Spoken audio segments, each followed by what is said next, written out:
Пробваме стики райс манго от Lidl. И вижте какво имам. Бяха последните две в Lidl. Реално тайландски десерт. Толкова влогове от Тайланд съм гледала, че първо имам чувство, че съм била там. Второ имам чувство, че съм го яла това. Така, сега на него пише да се сложи директно с пластмасовата опаковка. Аз се чуих, че хората го слагат с пластмасовата опаковка, обаче аз няма да го направя така. Просто няма как да стопля нещо с пластмасовата опаковка. По-скоро ще го сложа в чиния и след това ще го покрия. Иначе съдържа ориз, кокосово мляко, манго, захар и така нататък. По-добре да не четем натам. Мисля, че ще ми хареса, защото обичам смесени вкусове, сладко и солено. Така че хайде, между другото, много е варяло. Внимавайте. Щеше ми се мангото да не се топли, просто ориза да е топ.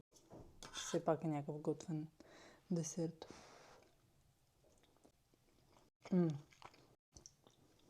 Харесва ми.